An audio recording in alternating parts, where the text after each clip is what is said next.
विठू माऊलीच्या दर्शनासाठी आस लागून राहिलेले लाखो श्रद्धाळू आपले वारकरी श्रद्धा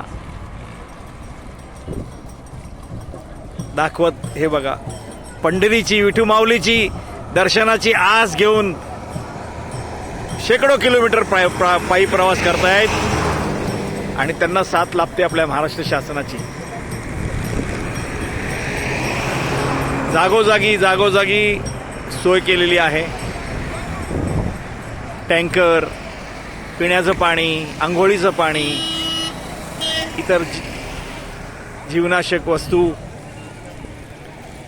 आणि जागोजागी हे श्रद्धाळू आपले अन्नदानाचा कार्यक्रम करतात.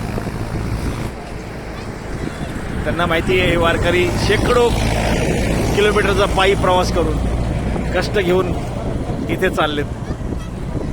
इथून आता फक्त दर्शन फक्त राहिले 56 किलोमीटर.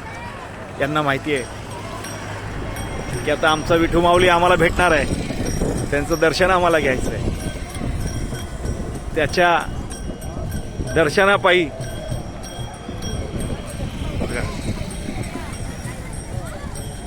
विठू माऊली माऊली माऊली.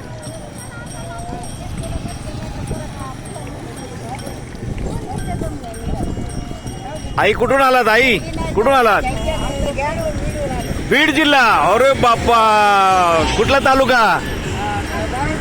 अहो बाप्पा, हा बीड जिल्हा धारूर तालुका. बरंच लांबून आलात तुम्ही, बरंच लांबून आलात विठू माऊलीचा दर्शनासाठी. त्याची आस घेऊन आता इथून फक्त 56 किलोमीटर उरले. जवळ आले, एकदम जवळ आले. हा आलं, जवळ आलं. हा प्रसाद घ्या सगळ्यांसाठी. लाडूचा प्रसाद आहे, सिद्धिविनायकाचा प्रसाद आहे हा, मुंबईतून सिद्धिविनायक मंदिराचा. राईट, तो एक पुरणार नाही तुम्हाला, हे 2 घ्या. या माऊली या. राहिलं आता विठू माऊलीचं दर्शन जवळ आलं, त्याच्या आसेने तुम्ही चालताय. लांबून आलाच, बरंच